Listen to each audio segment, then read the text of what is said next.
Hi, my name is Dr. Jose Saldivar, and this is the First Year Experience Podcast. Joining me this morning is... my name is Javier Cavazos. And I'm Colin Charlton. Awesome. Thank you, gentlemen, for joining me this morning. Today we're going to talk about resilience, and particularly how... my hope is that we give some advice to our students, right? As they think about resilience, we're getting to that point in the semester, and I know, and I'm sure you guys can attest to this, students are taking midterms or just done with midterms and maybe aren't doing as well as they'd hoped. Maybe other things are kind of starting to cause stress in their lives.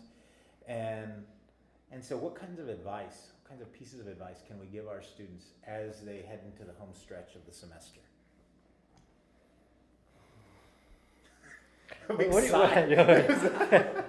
We have nothing to offer. I'm just shifting gears, because I just came from our first year writing Compicon activity, which is basically built to do what you just said. And so I'm trying to think about like how that actually helps students. So I would say that students at that event, they come to the library and they work with faculty on their research ideas, but they have to present themselves to the faculty. And what I've been noticing over the last few days is that what I'm really doing is helping students become individually invested in what's going on in their projects and their stuff at school, because they are like, we're all at that moment. Even my faculty and me, it's like, can I get to fall or summer even? I take summer right now because there's so much stuff I still have to do that I haven't done. And spring break will be nothing but work for me because I'm behind. And I'm feeling everything that a freshman through a senior feels right now. But those students over there, like, they come to you and they say, like, I need help with this, and my teacher may have told me I can't do this way, or I need a smaller project or something like that. And they're just filled with negativity. It's just like, just coming out of their pores. And I'm the guy that's like, that's such a cool project. Let's talk about how you could do that. And they're like, what? And then they get all excited. So I don't know if my advice is that great, because my advice is kind of like, find some really great people who can make you excited again. Because hopefully you have those people at UT-RGV and they're your teachers. Yeah. But teachers are people too, and they're not always excited, and not everyone is that high energy type of person. So I would say, just in general, whether it's your friends or your family or your instructors, hopefully eventually it will be your instructors or colleagues that you know from somebody else, like maybe they know you, but you're not their teacher or something, is you've got to find somebody who can help you get excited again about all the work that you have to do. Because it is work, but it should be fun, right? Yeah. I say that in a very low voice, like I'm scared someone's going to come after me, right? But it's supposed to be fun and rewarding, and we get tired. And the reward is really hard to see, especially for students, because they're trying to get a degree and they can't see the reward. It's way, way off. Yeah. So investment, they have to find people who can help them discover or rediscover their investment again, so that they have the energy, because I can't have all the energy for all of them. Wow. I would love to. Yeah, no. And if we ever find someone who does, we're going to take them and lock them up and make them give us their energy like little energy vampires. But they need to find their people, but they need to find them now. So not later. I said way too much. It made no sense. No, it made perfect sense. It made so much sense, right? And some incredibly timely advice, right? Finding the people who are going to give you that energy, the people that are going to inspire you and make you enjoy what you're doing again. But it sounds like even as a faculty member, right? Like we get to this point where, you said spring breaks, in is nothing to me. Spring break is dead to me. I'm working, right? I've got to catch up. Yep. Where do you find your resilience? Oh, probably with people like you and him. I mean, honestly, like I think I married my resilient partner because I tend to be depressed and have issues with follow through and momentum. I know that nobody who knows me would believe that, but like I go until I go and then I crash. Yeah. And I've always been like that since I was a tiny kid. So I married someone who balances me out that way, who has momentum when I don't. Yeah. So yeah, there's my advice. Go marry someone who's a good complement. Don't find an opposite, find a complement, because those are very different things. But I think that me and Javi have a different relationship than a lot of faculty because we talk about stuff. Like even I worked for him and I did projects for him, and I feel like doing this with you, I do this with you because you're in Jonica's like area. Yeah. But Jonica was also the person who said like, you should work with Jose, and I think you might like doing stuff like he's doing. I think you guys would get along. Nobody wants to talk about that, but that's really the way faculty exist. Yeah. Is that we have people tell us who we work well with, and we go find those people. And I continue working with Javi because of those reasons, because I like it, because it actually makes me feel like I know what I'm doing, even if I don't. And it makes me not feel bad about working all of spring break. Even when I say it out loud, I feel terrible, but yeah. So finding those people. I think we have to find our people. I think we have to find our people too. We have our staff. Like you surround yourself with the people that somebody told me yesterday. It may have been the admin in our dean's office. She did something. It was something small, and I was like, "Oh my God, you are the queen of the universe right now." And she's like, "No, I just surround myself with people who make me look smart. That's what I've always done." And I was like, "I don't really, you can't do that anyway. Like I don't have the money in the world and time to hire all the smart people. But I think I surround myself with people who are invested in ways that I can respect and recognize. Yeah. And that keeps me alive and keeps me having energy and makes me want to do this job. And sometimes it's students, sometimes it's you guys, sometimes it's your admin in your office who just makes you feel like you're part of a team on a day when you need to feel like part of a team. Yeah. I don't think faculty and students, either group, has a lot of that. I don't. No, maybe they do. Like I haven't been a student in a while, so I guess student orgs do part of that too, right? Yeah. But most of a student's life is an hour and 15-minute chunks, and you walk into that class, and it's up to Javi as the teacher to make that class zing. And even if he does a fantastic job, hour and 10 minutes go by, and everybody's getting ready to leave. Yeah. Yeah. Right? So the relationships that we have with students and faculty are chunked up. I know that they go on for long periods of time, but they're not. You don't live them with them, right? Yeah. I love everything you shared.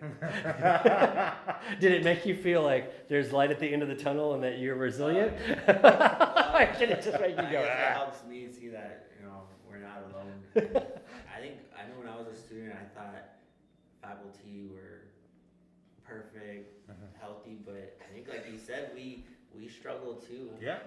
And I won't give advice, but what I would tell students is to find what works for them, based on some of the stuff we know in research. I think two things come to mind. One, to remember why they're here. When times get tough, midterms, it's very easy to forget why we're here at the university, what are our career goals, our education goals. So if they're struggling, perhaps thinking about the bigger picture might help them. And the second one is, I know in UNIV, at least in some classes, you all talk about growth mindset. I know I was walking around and somebody had the book, they were about to talk about growth mindset. I would tell them to listen very carefully to that conversation and apply it to their lives. Yeah. So it's changing how we think. It's not, I can't do it, it's I can't do it yet, right? And I know it's not that easy, but changing how we think would really dictate our behavior and our feelings, I think. Okay, all right, thank you. One thing that both of you mentioned, sort of this long-term resilience, right? You said for the students, the reward is so far down the road. And so for them, it's just trying to get through the day-to-day. And so some of the advice is you want to have a growth mindset, right? Being positive, thinking about your own thoughts, right? Colin, you suggested surrounding yourself with good people, positive people, people that are going to support you. How do we sustain that? You know, for our students, right? They're looking down the road. They're looking 2 or 3 years down the road, maybe 4 years down the road. And right now is tough. How do we get them to kind of get that kind of perspective? Well, I mean, that's a great question. And I think it's a I mean, I hate saying battle, but it is. It's a daily grind. It's a daily struggle. So I just recently got my license, and when I used a counseling license, when I used to counsel people, I was like, I know. have you not been driving? Yeah, I know. Sorry. I mean, that's cool and all, my license to counsel. When I used to work with people, I would ask them something like that. When was the last time you did this, and this? Right. And a lot of people who are struggling, they don't do the things that make them happy every day. Yeah. So simple advice is find out what makes you happy. Find out those people who help you. Keep them in your life every day. Why not? Every day should be an opportunity to surround yourself with those people who make you feel well, to remind yourself of the positive things in your life. I get that. I know it's not easy, but I think we need to remember that every day is an opportunity to reach out to those people. I know as faculty, I know you all know this, sometimes there's a little negativity for us. Yeah. And my advice to myself is go to people who fill you with optimism and remind you of the joy in teaching, not another group not talking about other things. So that's what I would tell students, that every day remind yourself it's a choice of what you're thinking and who you surround yourself with. I would say, so you go out and you buy yourself a t-shirt that says "Change sucks" and you wear it every day. Because faculty, like the majority of faculty at any university, think that change sucks. The majority of students at any university, the majority of admin, the majority of service providers, change at a university is incredibly rough for them. Yeah. Even though like maybe 5% of us, like me, absolutely love change. Like if this job didn't provide the change and the opportunities that it does, I would not do this. I would do something else. I wouldn't probably make much money at it, but I'd do something else that allowed me to change and adapt on a daily basis, because that's the way I thrive as a person, right? But I know that that's not what people need, especially to have long-term resilience. They don't need things changing all the time. So when you talk to faculty and you talk to students about changing the name of the university, changing the structure of the university, changing courses, all that stuff, it just drives the majority of them crazy, right? So they live in that place where change is not a good thing. Yeah. Right? So you have to buy the t-shirt that says "Change sucks," and then you have to put a line through the "sucks" part or something. Because I would say that the hardest part of doing what Javi's talking about is you have this long-term need to see where you're going, but what you will often find when you talk to faculty and students is that they need that goal that's that long-term goal to be stable. It's the same way when I was just talking to a bunch of students about the research projects, right? And the biggest question that comes up in that group right before midterms is, but what if my research question changes? And I'm like, yes! And they're like, no. And I'm like, no, that's what it's about. Your research question should change every week if you have a good week. If you have a good research week, then that question has been tweaked. It has gone on to another question or something. Something's happened. Yeah. But in their heads, rightfully so, it means that they have to start over. So my thinking is we have to train people to recognize that the change is normal and natural and organic. And it's not about starting over, it's about recognizing that that's your entire life. Your entire life is a string of moments where you thought you were going to do X, and then Y smacked you in the face. And you survived it, and then you reinvented your history when you got through it, and you said, yes, I was going to be a doctor, or I was going to be this thing. I was going to be a psychiatrist, and I got kicked out of school, and I'm doing this gig. So there was a moment in my life where I could not see myself doing anything but being in a pre-med program at UT Austin and working towards being a psychiatrist one day. And when that died, everything in my world had to change, and I felt like the world was over. And then 2 days later, I realized everything was still here. So we don't do a very good job. I don't know if I think it's a human thing. Like, I don't think humans do a very good job of teaching people how to look back at their past and realize there were moments along the way where you thought this thing was going to be where you were headed, and it changed, and you survived it, and you even became happy with it, but you don't keep track of those changes. Yeah. You keep track of the photographic moments. You take pictures of when the family's all together and smiling. You don't take pictures of, oh, we're having a fight, the kid's not doing well in college, he's going to go get a job because we're wasting our money. Let's take a picture of the whole family so we remember this moment. But the fact is, that moment is way more important than you taking a picture in front of a scenic place when you were all together and fake smiling or even real smiling, right? Yeah. The moments that make us are the moments of drastic change. But we don't usually define ourselves, because when somebody asks Javi, what do? He says, I work at UTRGV, or I'm a counselor, or whatever. He doesn't say, I am a series of different changes throughout life that have been really traumatic at some points and really pleasant at others. Nobody says that. I say I'm a writing teacher, which sounds like I knew what I was doing and I had a goal. And I don't think we or human beings or students actually function that way. But I think we could do a better job, like with the growth mindset. I think we could do a better job helping students learn a reflective mindset where they can look back as well and say, because it's just growth mindset in reverse. It's, when did I have a goal? How did that goal transform? And was I able to come through and have some kind of benefit afterwards? Okay, maybe that will happen again. I'm in a moment where where some drastic change is going to happen, and it feels like I'm going to lose everything, or it feels like I don't have control, or whatever like that. You have moments like that all the time, and I think we bury them deep. Probably for good reasons, maybe for good reasons. Sometimes they need to be buried, but I think sometimes we need to realize that we are a series of changes, and that we would do well to learn about how to project ourselves past those changes. So again, like the practical advice that comes out of that is, yes, I'm going to graduate from UTRGV in 3 more years with a degree in political science.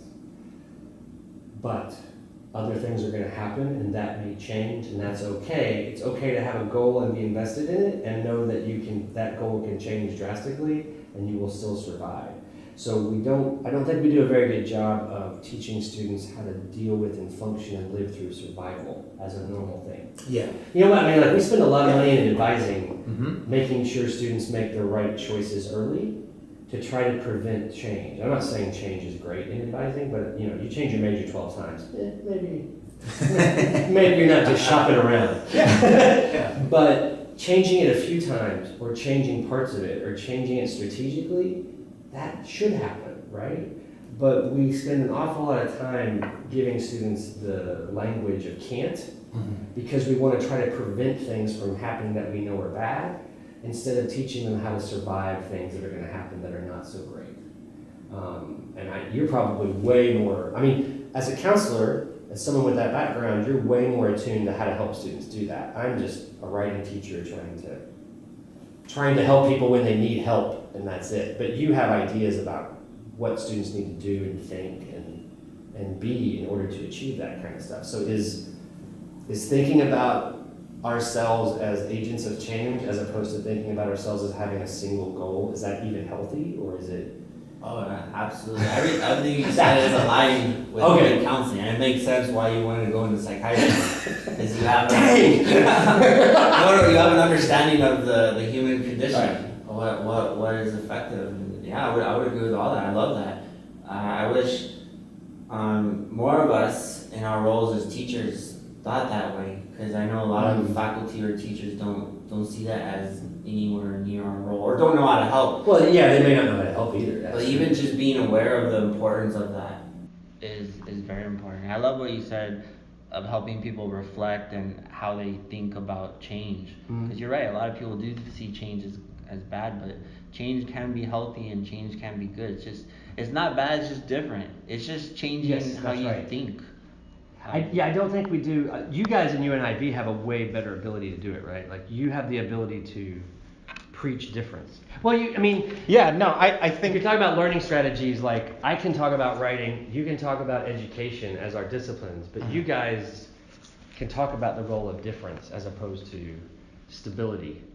well, I mean, I can't speak to all of my colleagues. I know in my class sections in particular, I always remind them that change is going to happen. Change is inevitable. And so we talk about the beginning of the class, we lay out kind of, this is your life. These are the things that are sort of central to who you are as a person, right? And then kind of, how are these things going to impact your life, right? And so, your study habits, maybe you don't have the best study habits, chances are you're not going to do well on that exam. Okay, so what do we learn from that? How do we move on from that? You decide, I don't like this major. That's fine. Right. What are we going to do now? How do we move on from that? And that's okay. You may be getting pressure from mom and dad to do this, but clearly that's not in your interest, and you're not happy about that. So let's figure. And so for me, I always remind them, the most important thing I want them to get out of class are the skills that'll help them deal with those changes, so they can be reflective, and so they can say, this is going to happen. I'm going to be fine because I'm resilient, because I have all of these skills. I'll get to my goal eventually. Right. Yeah. And so all of this is resonating great with me. I think about I don't think we do enough of that with our students, and certainly. Well, it's not I should probably reframe what I said before I get myself in trouble, right? Because I think we do a lot with student academic success. I think we do an awful lot for students. I think we don't. It's not part of the normal conversation.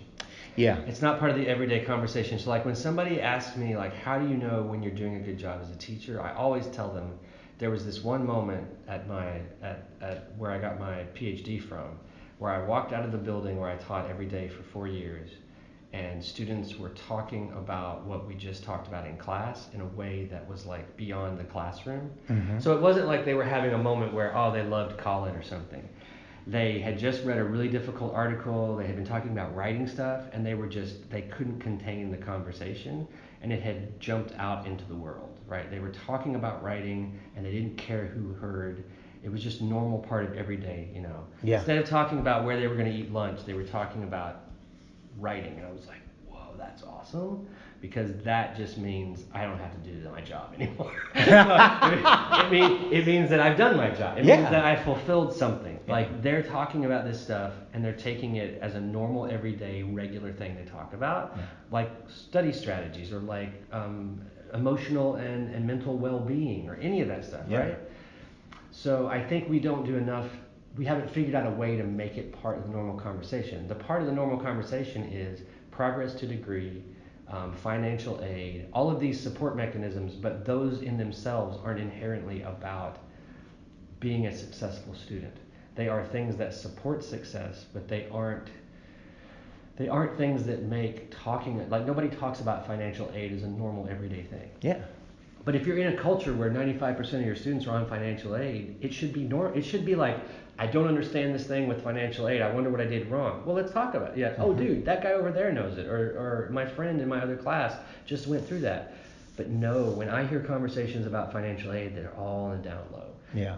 When I hear conversations about tutoring, it's all on the down low, right? So I don't know if it's us as an institution or just education in general, but we don't do a good job of making survival and resilience a part of the everyday conversation. Otherwise, they could help each other when we're not around. Yeah. Right? And we wouldn't need to help each other all the time, because the conversation would be surrounding us. We'd be immersed in a discussion. That's normal. I mean, I get it. Yeah. Give us 10 years. We'll be talking about resiliency when we don't use the word or whatever, right? But yeah. Let me add to that, because I don't want to get in trouble either. now we're all just being defensive. Like, what did I just say about university? I don't know. I agree, and I don't think it's, UTRGV, it's the whole world, K through 12, it's everywhere. The focus is on, well, now it should be safety first and then academics, but emotional well-being is almost out here in left field sometimes. Yeah. And even Alyssa and I, my wife, when we were thinking of a new school for our daughter, the first thing was safety and the next thing was academics.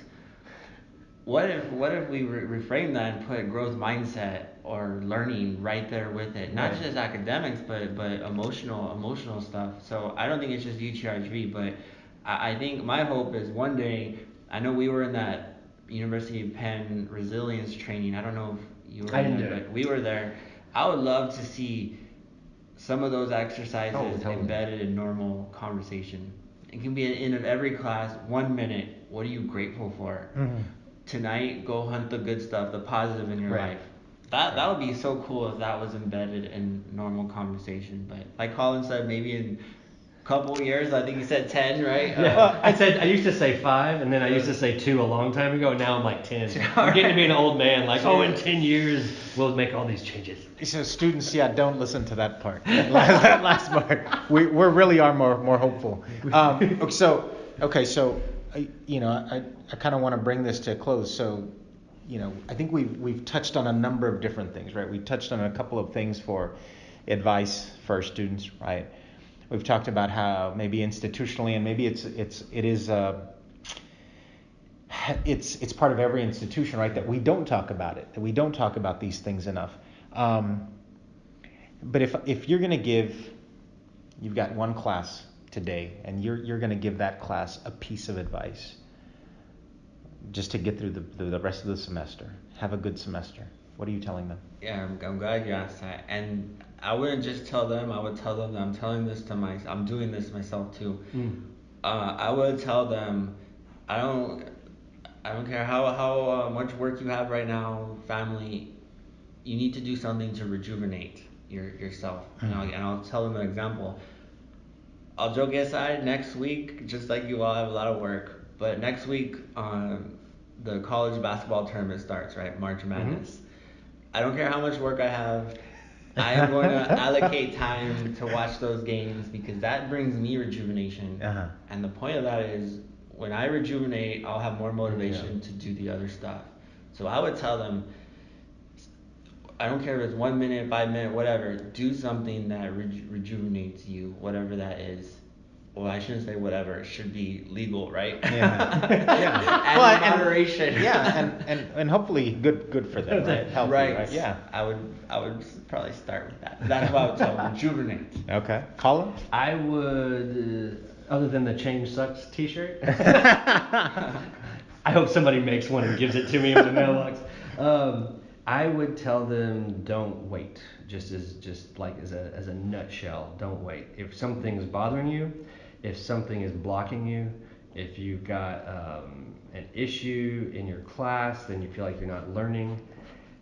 If you I just had this conversation with our 18-year-old, and I think what I basically said last week was the time to talk to somebody about how you think things are going in your classes is the second after you decide you might not go to class for the first time. It's not 2 weeks later. And I know that's hard, and I know that it is almost counterintuitive, because as someone who skipped lots of classes and got kicked out of school, I know what it means to avoid the thing that you're afraid of. But I have seen it way too many times, over and over and over and over again. If you just say something to somebody, you can fix most of those things, or you can start to address them almost immediately, and you can start to rejuvenate.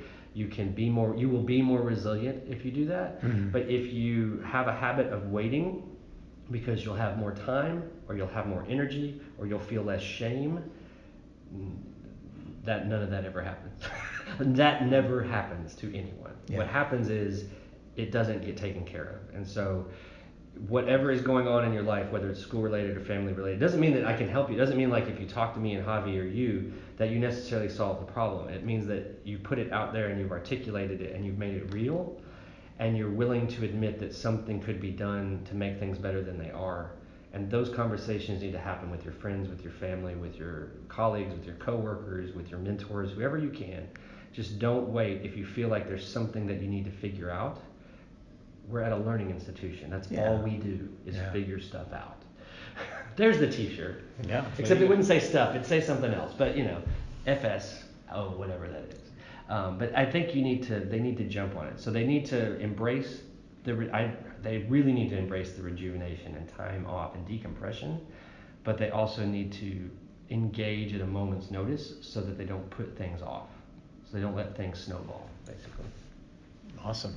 And I don't know, I didn't ask you last time, but what would you tell your students? Because we want to learn from you. Oh man, putting me on the spot now. You're in the class called Learning Frameworks. I am, and I've got to go tell them something this afternoon, right? Right. I think I would tell them to embrace change, and to realize that it, in the next, when we get back from spring break, we're talking about goal setting. And just to remind them that change is inevitable and it happens, and just to embrace it and just sort of prepare yourself for it. And because maybe you didn't get the grade that you wanted on an assignment, or you're having doubts about the major, or even having some sort of difficulties at home, that's okay. And you can get past it. And don't freak out. You can actually get past it and thrive and be better off. Exactly. I mean, I know you can't see it. That's the trick, is trying to convince somebody when they can't see where the change is going to lead them. But maybe that's our job, is to say, someday you'll be sitting at a table thinking about March Madness next week. And life will be good. And you'll think, oh, it was that moment that made this happen. It shows you where my head's at right Right. Well, gentlemen, thank you. Thank you again for joining me.